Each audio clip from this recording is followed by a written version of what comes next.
Brothers and sisters, welcome to the latest episode of the Father Mark in the Garden and Kitchen. Today we've got olives. It's April in Australia, so it's autumn, and so we've got the olives all ready to be processed. Ideally, when we pip them as I'm doing today, they should be fully green. Unfortunately, because it's Easter this weekend, it's been really busy, and so quite a lot of them are already partly ripe. Now, if they were too ripe, you couldn't do this particular olive process because you'd end up squashing them because they'd be too soft when they're ripe. So for the pipping, I've got my Uncle Luigi's famous olive pipper. I'm sure you Italians around the world, when you see it used, you'll wish that you had one for yourself. So let us begin. Let's hope it works. There we go, as easy as that.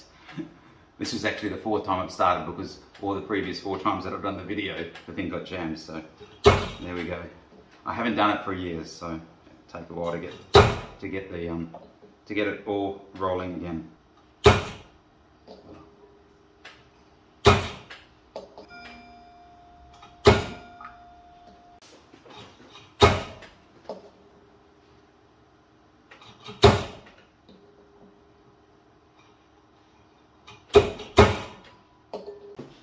As you can imagine, it takes quite a bit of time, but given that it's pretty much a brain-dead job, you can use that opportunity to say your prayers. You can pray the Rosary or the Divine Mercy Prayer, or just meditate on the Passion, Good Friday, and the mystery of Jesus' resurrection and our salvation. Don't always get it the first time, as you see. My uncle actually uses a rubber mallet so that he doesn't hurt his hand. But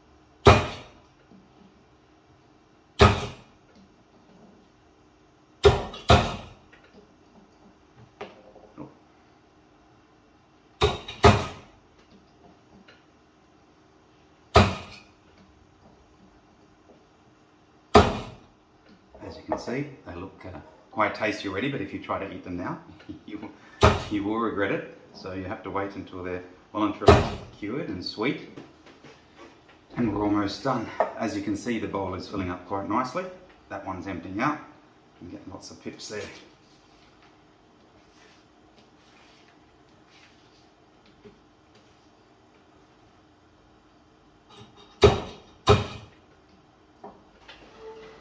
Sometimes it's easier to do it standing up because you can get the forks behind the bolt, which is what I was doing when I wasn't recording.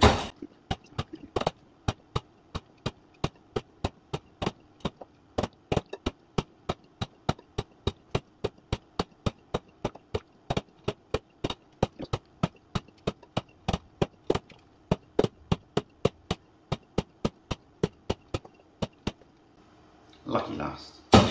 There we go. So we're done there.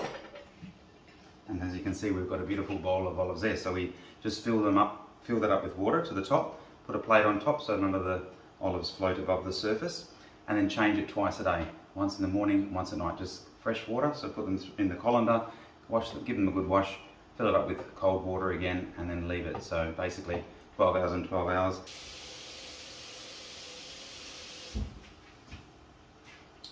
So there they are, ready to go. We can see now the olives have been curing for about 4 days. So we've been changing the water in the morning and in the evening, so every 12 hours, as I said. And we can see that they're starting to go a brownish colour now. So as the days progress, eventually they'll all end up the same colour, and then they'll be ready to eat. So we'll just fill them up with water again, cold water. And we put the plate back on the top, and then sit them back on the bench for another 12 hours.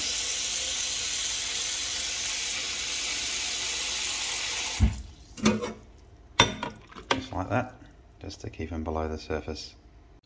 We can see after 9 days they're just about done, so they may very well be sweet. We'll have a try. Oops, if I can grab one. Almost there. No, need another couple of days. There we go, brothers and sisters, day 12, and the olives are nice and sweet. So just drying them out on a plate, and you can pat them down with some Scott towels or napkins.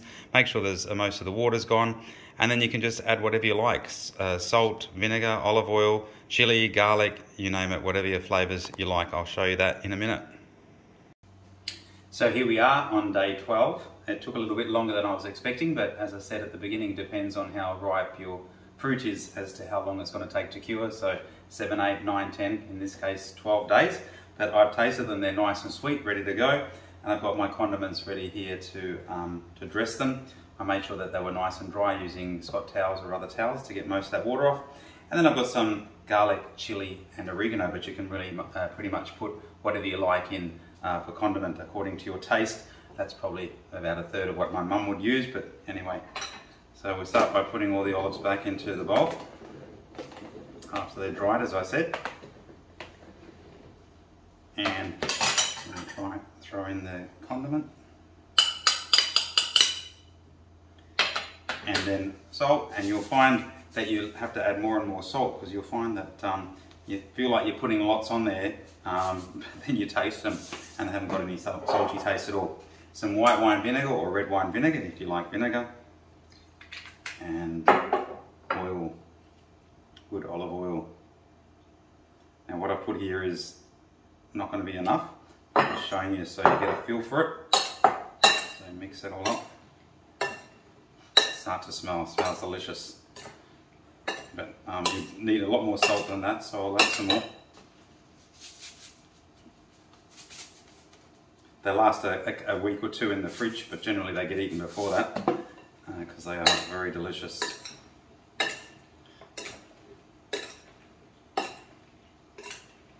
Give it a taste. A bit more.